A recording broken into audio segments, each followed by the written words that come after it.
ดีครับผมศิลพงษ์เจ๊กว่างโอบ้านสวนพระเครื่องเทอร์โบครับผมเทปนี้จะเป็นเหรียญของพระอาจารย์วันอุตตโมวัดถ้ำอภัยดำรงธรรมจังหวัดสกลนครนะครับผมคงจะไม่เป็นเหรียญรุ่นแรกครับนะฮะจะเป็นเหรียญรุ่นนี้ครับผมเป็นเหรียญ9เหลี่ยมของพระอาจารย์วันอุตตโมครับผมทำไมต้องเป็นเหรียญนี้ฮะเพราะว่าเหรียญเนี่ยพอส่องไปนะฮะจะเห็น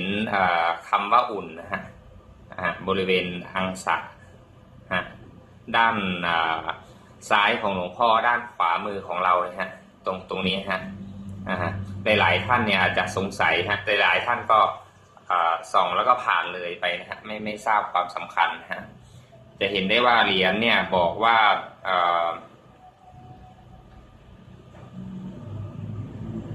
วัดถ้ำอภัยดำรงธรรมภูผาเหล็กนะครับด้านหน้าฮะแต่ว่าด้านล่างเนี่ยฮะจะเป็น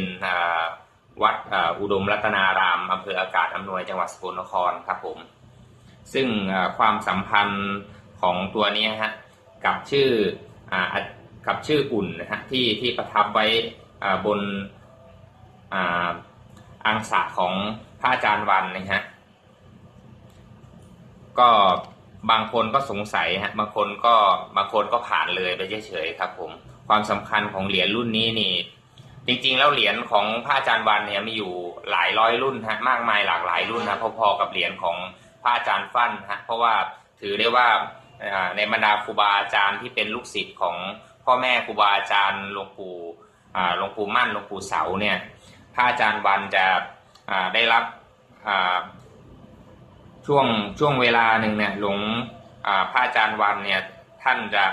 เป็นพระที่ได้อุปถากพ่อแม่ครูบาอาจารย์มั่นนะค่อนข้างที่จะเป็นระยะเวลานานครับผมแล้วก็ท่านก็เป็นพระที่เป็นพระอาจารย์ที่สอนกรรมฐานแล้วก็ครูบาอาจารย์ที่เป็นเกจิอาจารย์รุ่นแรกๆฮะที่เป็นสายกรรมฐานเนี่ยฮะก็จะให้ความสำคัญกับพระอาจารย์วันค่อนข้างที่จะมากครับผมทำให้เราจะเห็นได้จากเหรียญที่ระลึกที่สร้างถวายให้กับพระอาจารย์วันเนี่ยจะค่อนข้างที่จะเยอะครับผมแล้วก็มีอยู่มากมายหลากหลายรุ่นฮะแต่ว่ารุ่นแรกเนี่ยจะมีคนพูดถึงเยอะแล้วฮะผมก็จะไม่พูดถึงอีกฮะจะเอามาพูดถึงความสำคัญในเหรียญรุ่นย่อยๆครับผมเหรียญพระอาจารย์วันรุ่น9เหลี่ยมวัดถ้ำอภัยดำรงธรรมภูผาเหล็กฮะเหรียญนี้มีความน่าสนใจพอสมควรครับผมแล้วก็ยังไม่ปรากฏเหรียญที่เป็นเหรียญก๊อปปี้ลอกเลียนแบบในสนามพระเลยฮะอาจจะเป็นเพราะว่าเป็นเหรียญที่ยังเป็นเหรียญรุ่นย่อยอยู่ครับผมแล้วก็ยังมีราคามูลค่ายังไม่สูงมากครับผมเนื้อหาที่ปรากฏกันในท้องสนามหรือสนามพระเครื่องหรือตลาดพระเครื่องทั่วๆไปนี่ก็จะมีเนื้อที่ผมกำลังนำเสนออยู่ในขณะนี้ก็คือเนื้อทองแดงลมดำครับผมแล้วก็จะมีอีกเนื้อหนึ่งก็คือเนื้ออัลปาก้าชุบนิกเกิลฮะส่วนเนื้อทองคำเนื้อเงินแล้วก็เนื้อนวะเนี่ยยังไม่ปรากฏนะครับผมส่วนใครที่บอกว่าเคยเห็นเนื้อนวะโลหะเนี่ยผมไปดูนี่ก็เป็นเนื้อทองแดงลมดำนะครับเพียงแต่ว่าขึ้นพลายเงินแล้วก็ขึ้นพลายออกสีเหลือบม่วงเหลือบน้ำเงินเฉยๆฮะไม่ใช่ที่จะเป็นเนื้อโลหะจริงๆครับผมนอกเหนือจากเหตุผลดังกล่าวข้างต้นนะฮะแล้วก็จะมีอีกจุดหนึ่งฮะซึ่งมีความน่าสนใจอยู่พอสมควรครับผมก็คือบริเวณอังสะของหลวงพ่อนะฮะบริเวณด้านขวามือเราด้านซ้ายของหลวงพ่อนะฮะจะปรากฏอักษรที่แกะในพิมพ์ว่าอุ่นครับผมเหรียญเป็นเหรียญทรง9เหลี่ยมนะครับผมด้านหน้าเขียนว่าวัดถ้ำอภัยดำรงธรรมภูผาเหล็กครับผมพระอาจารย์วันอุตตโมส่วนด้านหลังก็จะมีอักขระลายยันต์2ชั้นครับผมแล้วก็เป็นอักษรภาษาไทยด้านล่างนะฮะเขียนว่าวัดอุดมรัตนารามอำเภออากาศอำนวยจังหวัดสกลนครพ.ศ. 2518ครับผมเหมือนกับที่ผมได้ ชี้จุดน่าสนใจในตอนต้นนะฮะก็คือตรงนี้แหละครับตรงคำว่าอุ่นเนี่ยฮะคือจริงๆแล้วความสัมพันธ์ของเหรียญนี้ของอาจารย์วันเนี่ยฮะเนื่องจากพระอาจารย์วันเนี่ยเป็นพระอาจารย์ที่เป็นที่เคารพนับถือจากบุคคลทั่วไปเป็นจำนวนมากฮะเนื่องจากท่านเป็นพระอาจารย์สายกรรมฐานฮะที่ในสายพ่อแม่ครูบาอาจารย์ที่เป็นลูกศิษย์สายพระกรรมฐานหลวงปู่เสาหลวงปู่มั่นเนี่ยฮะหลวงปู่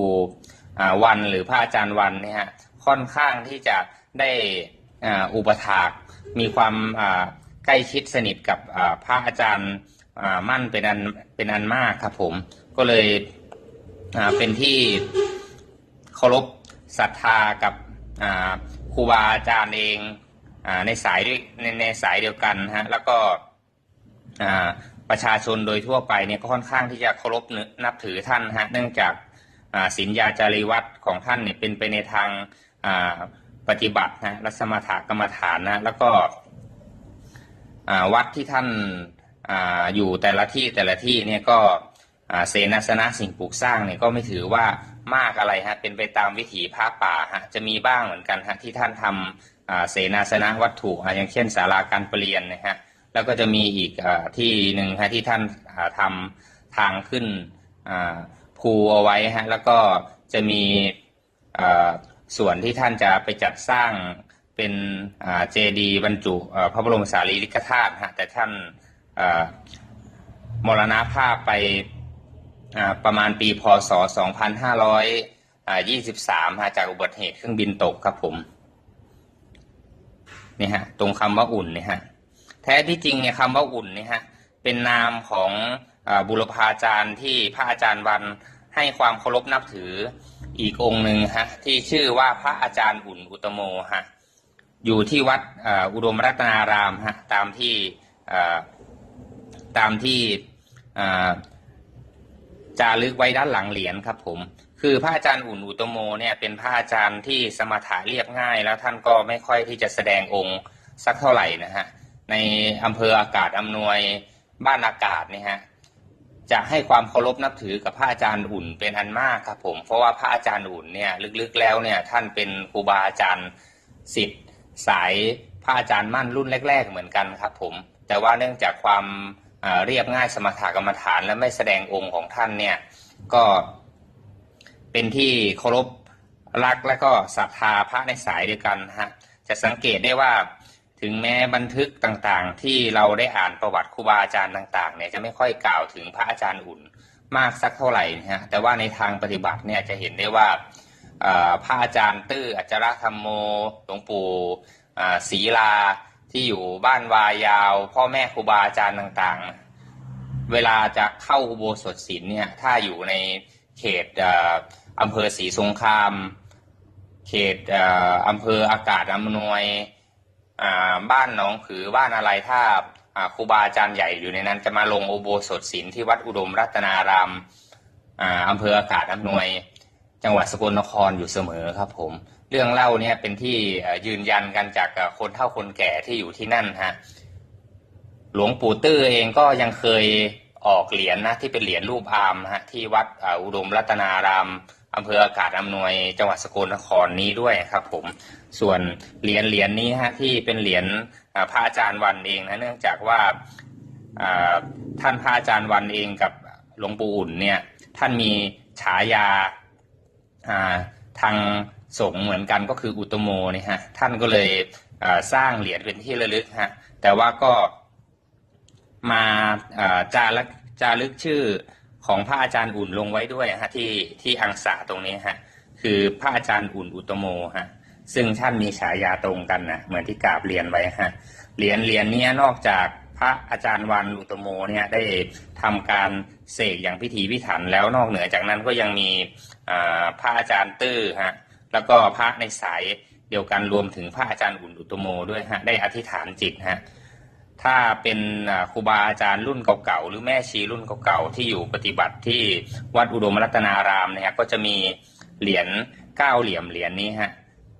ไว้แจกลูกแจกหลานอยู่เสมอครับผม ซึ่งก็ถือได้ว่าเป็นเหรียญหนึ่งฮะซึ่งก่อเกิดประสบการณ์มากมายฮะทั้งในด้านเมตตามหานิยมแล้วก็แคล้วคลาดปลอดภัยฮะ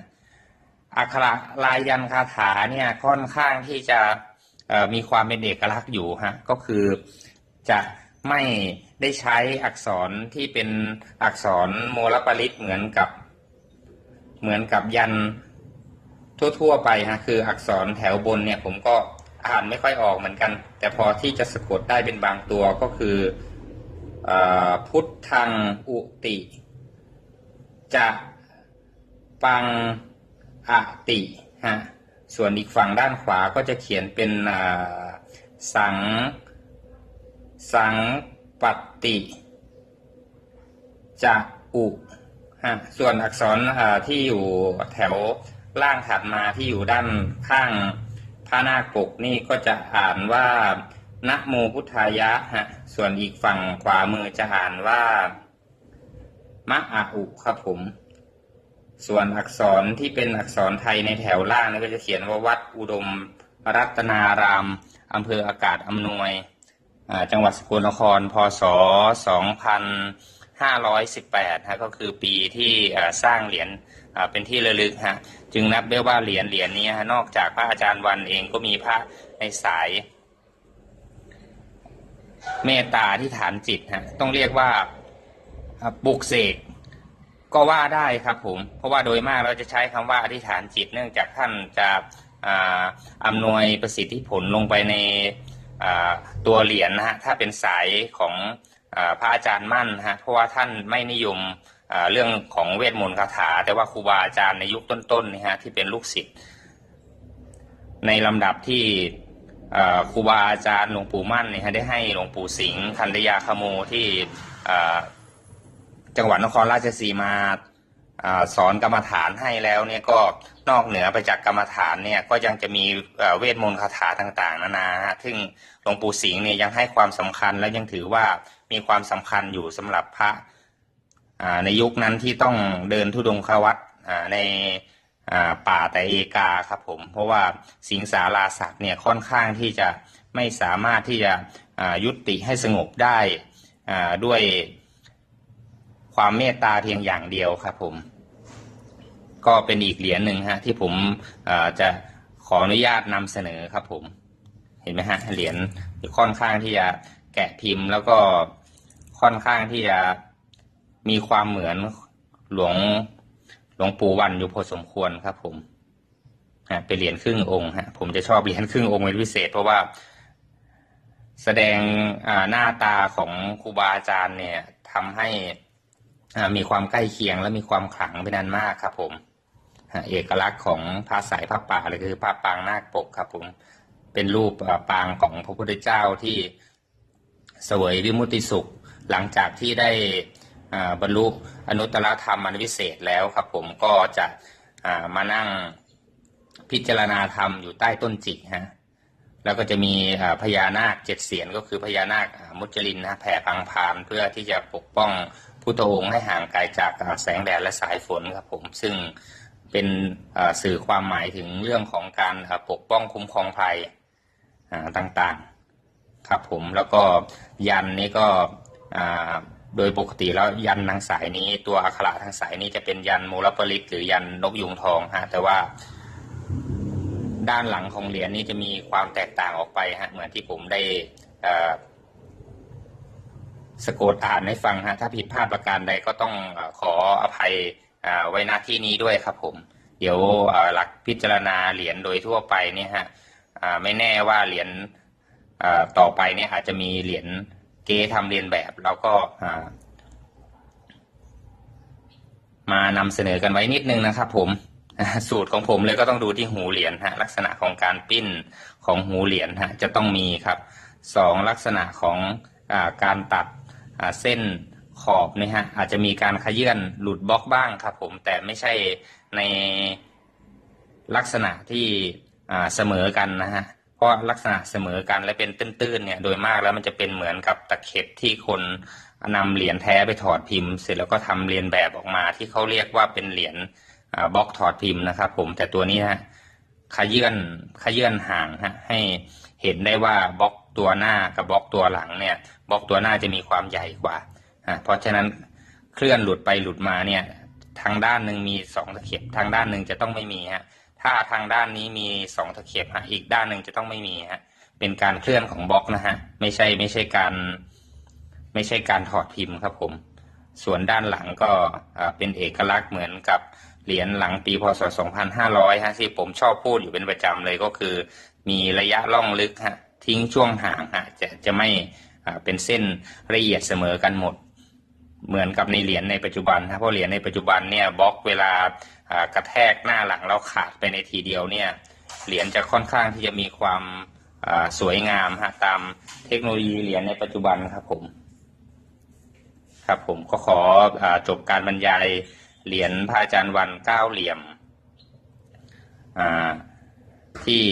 ชาวบ้านทั่วไปเรียกว่าเหรียญวันใจไว้ในที่นี้ครับ